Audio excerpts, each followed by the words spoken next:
Drop it.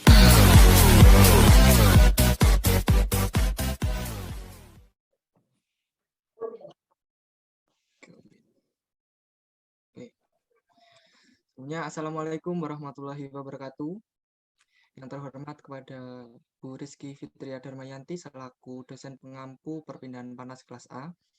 Yang saya banggakan kelas teman A yang saya banggakan. Pada kesempatan kali ini kami dari kelompok 2 akan mempresentasikan tentang reaktor alir pipa berkatalis. Sebelumnya izinkan kami memperkenalkan diri terlebih dahulu. Yang pertama ada Muhammad Fakihudin Akbar, yang kedua ada Ari Budiman, yang ketiga Naufal Wisdan Pratama, yang keempat Muhammad Iqbal Dwi Setiono, yang terakhir ada Zaidan Rizkullah Lukianto. Next. Nah, subbab yang akan kami bahas yang pertama ada prinsip kerja alat, yang kedua ada perpindahan panas yang terjadi dan letaknya perpindahan panas tersebut. Kemudian yang ketiga ada faktor yang mempengaruhi dan pengaruh perpindahan panas terhadap reaktor air pipa. Kemudian yang keempat atau yang terakhir yaitu cara meningkatkan perpindahan panas dan cara mengurangi kebocoran panas. Selanjutnya akan dijelaskan oleh rekan saya. Baik, materi pertama prinsip kerja alat. Next. Sebelumnya pengertian kerja alat ini reaktor alir pipa atau bisa disebut dengan plug flow reaktor adalah alat yang berfungsi untuk merealisasikan reaktan berupa fluida, mengubahnya menjadi produk dan mengalirkan ke dalam pipa secara berkelanjutan atau continuous. Prinsip kerja dari reaktor alir pipa adalah reaktor yang cairannya bereaksi dan mengalir dengan cara melewati tub atau tabung dengan kecepatan tinggi tanpa terjadi pembentukan arus putar pada aliran cepat. Reaktor alir pipa pada hakikatnya hampir sama dengan pipa yang relatif cukup mudah dalam perencangannya. Reaktor ini biasanya dilengkapi dengan selaput membran untuk menambah yield produk pada reaktor. Produk secara selektif ditarik dari reaktor sehingga keseimbangan dalam reaktor secara berkelanjutan bergeser membentuk lebih banyak produk. Next. Pada umumnya, alat ini dilengkapi dengan katalisator. Seperti sebagian besar reaksi pada industri kimia, reaksinya membutuhkan katalisator secara signifikan pada suhu layak atau suhu standar. Dalam LAP, satu atau lebih reaktor dipompakan ke dalam suatu pipa. Biasanya reaksi yang digunakan pada reaktor ini adalah reaksi fasa gas. Reaksi kimia berlangsung sepanjang pipa, sehingga semakin panjang pipa, maka konversi yield akan semakin tinggi. Namun tidak mudah untuk menaikkan konversi karena di dalam LAP konversi terjadi secara gradien. Pada awalnya kecepatan reaksi berlangsung secara cepat, namun setelah panjang pipa tertentu atau pipa bertambah panjang, maka jumlah reaktan akan berkurang dan kecepatan reaksi berlangsung lebih lambat dan akan semakin lambat seiring panjangnya pipa. Artinya untuk mencapai konversi 100%, panjang pipa yang dibutuhkan adalah tak terhingga. Next. Kemudian hal penting dalam LAP atau reaktor alir pipa. Perhitungan dalam model LAP mengasumsikan tidak terjadi pencampuran dan reaktan bergerak secara aksial bukan radial. Katalisator dapat dimasukkan melalui titik yang berbeda dari titik masukan, di mana katalisator ini diharapkan dapat mengoptimalkan reaksi dan terjadi penghematan. Umumnya, LAP memiliki konversi yang lebih besar dibandingkan dengan reaktor alir tangki berpengaduk atau LATB dalam volume yang sama. Artinya, dengan waktu tinggal yang sama, reaktor alir pipa membersihkan hasil yang lebih besar dibandingkan LATB. Next. Ini adalah contoh gambar reaktor alir pipa. Dimaksudkan gambar bentuk seperti itu adalah untuk mengurangi tempat atau menghemat tempat. Baik, selanjutnya. Selanjutnya, yaitu yang kedua perpindahan panas yang terjadi dan letak perpindahan panasnya. Nah, dalam perpindahan panas adalah suatu ilmu yang mempelajari tentang perpindahan panas dalam bentuk panas yang terjadi karena adanya perbedaan suhu di antara kedua benda ataupun material, di mana terdapat pada hukum pertama dan hukum kedua termodinamika, di mana terdapat suatu aktivitas suatu energi panas dengan jumlah tertentu yang dipindahkan antara benda-benda ataupun alat, di mana terdapat akibat adanya perbedaan suhu, panas, akan aliran dari benda yang suhunya tinggi ke benda lain yang suhunya lebih rendah. Dan perbedaan panas yang terjadi yaitu di mana saat terjadi reaksi yang menimbulkan gesekan pada sisi dalam pipa reaktor. Selanjutnya yaitu terdapat dua keadaan dalam perpindahan panas yaitu konduksi dan konveksi. Nah, di mana di gambar tersebut ada contoh reaktor air pipa. Dan gambar kedua yaitu diketahui bahwa ada sisi luar dan sisi dalam. Next.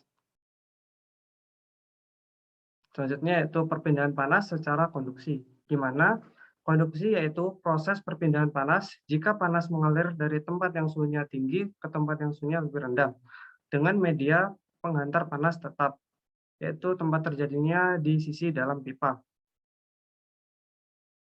Selanjutnya perpindahan panas secara konveksi, di mana konveksi yaitu perpindahan panas yang terjadi antara permukaan padat dengan fluida yang mengalir di sekitarnya dengan menggunakan media pengantar berupa fluida dalam kurung cairan atau gas.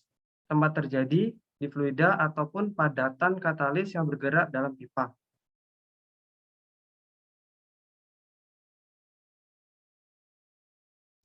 Baik, selanjutnya reaktor air pipa biasa digunakan untuk reaksi berfasa cair ataupun berfasa gas. Nah, yang pertama ada reaksi homogen. Nah, reaktor ini terdiri dari satu fasa fluida saja.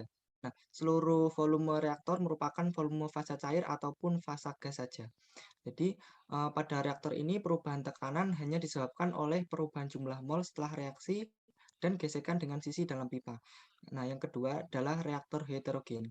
Reaktor ini terdiri dari fasa fluida, bisa cair ataupun gas, dengan fasa padat yang biasanya merupakan katalis dalam bentuk paket bed. Nah, perubahan tekanan pada reaktor ini disebabkan oleh perubahan jumlah mol setelah reaksi, nah gesekan dengan sisi dalam pipa, dan gesekan dengan partikel fasa padat. Next.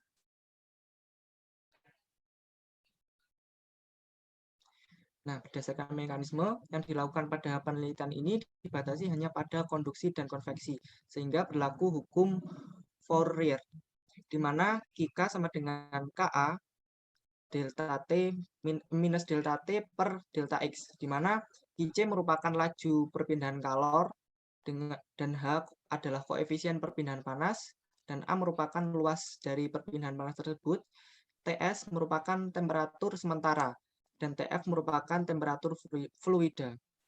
Dan hukum Newton, Qc sama dengan Hc kali A dikali Ts min Tf, di mana Qc merupakan laju perpindahan kalor, dan H merupakan koefisien perpindahan panas, A merupakan luas perpindahan panas tersebut, Ts merupakan temperatur sementara, dan Tf merupakan temperatur fluida. Next. Selanjutnya yaitu materi ketiga, faktor yang mempengaruhi dan pengaruh perpindahan panas terhadap reaktor alir pipa. Faktor-faktor yang mempengaruhi yaitu seperti yang kita tahu, perpindahan panas pada RAP terbagi menjadi dua, yaitu secara konduksi dan juga secara konveksi, di mana secara konduksi dipengaruhi oleh faktor konduktivitas termal dari pipa tersebut, kemudian luas permukaan pipa, kemudian ada perbedaan suhu di dalam dan di luar pipa, kemudian ada ketebalan pipa, serta resistensi panas dari bahan pipa. Sedangkan untuk proses konveksi, faktor yang mempengaruhi yaitu yang pertama koefisien konveksi dari substansi yang ada di dalam pipa, kemudian luas permukaan, serta perbedaan suhu di fluida yang ada di dalam pipa. Selanjutnya yaitu pengaruh panas, perpindahan panas terhadap proses di dalam reaktor alir pipa. Yang pertama yaitu suhu reaktor alir pipa menurun karena semakin jauh kalor yang berpindah semakin banyak, suhu yang di dalamnya juga semakin menurun. Kemudian yang kedua, tingkat konversi meningkat. Semakin panjang RAP seperti yang sudah disebutkan sebelumnya, maka perpindahan panas yang terjadi juga semakin banyak dan tingkat konversi juga meningkat, semakin mendekati 100%. Baik, selanjutnya yaitu materi keempat, yaitu cara meningkatkan perpindahan panas dan mengurangi kebocoran panas itu sendiri. Next. Efektivitas perpindahan panas dipengaruhi oleh banyak hal. Salah satunya adalah jenis aliran dalam pipa. Jenis aliran turbulen memiliki perpindahan panas yang lebih baik dibandingkan dengan aliran laminar. Dengan meningkatnya turbulensi aliran fluida dalam pipa, maka diharapkan koefisien perpindahan panas konveksinya juga akan meningkat. Salah satu cara untuk meningkatkan turbulensi aliran dalam pipa yaitu dengan menggunakan atau menyisipkan suatu sisipan atau yang disebut insert, yaitu isian berupa material yang dapat membuat aliran dalam pipa menjadi lebih turbulen. Semakin turbulen aliran fluida, maka penurunan tekanan atau pressure drop yang terjadi antara sisi masuk dan keluar akan semakin membesar. Penurunan tekanan berpengaruh pada besarnya energi yang harus diberikan pompa atau fan untuk mengalirkan fluida dalam pipa atau yang biasa disebut pumping power. Semakin besar penurunan tekanan, maka akan semakin besar pula daya pemompaan yang diberikan. Nah, salah satu jenis sisipan yang sudah sering digunakan untuk meningkatkan perpindahan panas ialah sisipan pipa terpilin atau twisted tap insert. Dengan penambahan sisipan pita ini pada pipa telah digunakan secara luas sebagai alat pemutar aliran secara kontinu untuk meningkatkan laju dari perpindahan panas dalam pipa. Penambahan sisipan pipa terpilin dikatakan metode pasif. Dikatakan metode pasif karena tidak lagi memerlukan energi tambahan dari luar. Metode ini juga sering digunakan karena harga yang relatif murah dan perawatannya yang mudah. Baik, setelah kita tahu bagaimana cara meningkatkan perpindahan panas, selanjutnya bagaimana cara mengurangi dari kebocoran panas itu sendiri. Kita mulai dari definisi kebocoran, yaitu pelepasan suatu zat dari tempat penyimpanan karena adanya suatu lubang atau retakan. Terdapat beberapa pemodelan sumber kebocoran yang sering digunakan serta dikembangkan secara rinci menurut CCPS tahun 2000, yaitu yang pertama pada fase cair, pemodelan sumber yang dikembangkan pada aliran melalui lubang pada tangki penyimpanan atau pipa, dan aliran lubang pada tangki atau pipa yang berisi cairan bertekanan, serta memiliki normal boiling point. Kemudian, pada fase gas, pemodelan sumber yang dikembangkan pada aliran, lubang pada pipa atau tangki yang berisi gas bertekanan, aliran pada relief valve, aliran evaporasi yang terjadi pada kolam cairan, dan aliran dari relief valve yang berasal dari puncak tangki penyimpanan yang bertekanan. Kemudian ada juga untuk fase cair dan gas. Pemodelan untuk sumber dasar biasanya dikembangkan pada aliran lubang pada tangki atau pipa yang berisi cairan bertekanan, serta memiliki normal boiling point. Aliran pada relief valve yang berdampak pada runaway reaction.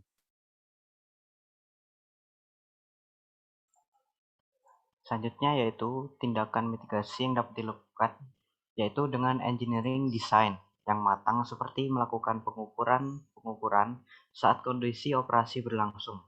Contohnya yaitu pengukuran temperatur, menganalisis mengenai karakteristik perpindahan panas antara gas panas dengan fluida, baik air maupun uap air dalam pipa, dan dapat ditinjau secara lebih teliti. Melakukan perbaikan manajemen dan pengelolaan dalam suatu industri dapat melakukan pendeteksian gas dan pelatihan dini serta pelatihan tanggap darurat. Nah, itulah materi dari kelompok 2, semoga bermanfaat. Pepatah mengatakan, if you cannot do great things, do small things in a great way. Nah, jika kamu tidak bisa melakukan hal-hal yang besar, maka lakukanlah hal-hal kecil dengan cara yang hebat. Terima kasih. Apabila terdapat kesalahan, kami mohon maaf. Dan terima kasih. Sekian dari kami. Wassalamualaikum warahmatullahi wabarakatuh.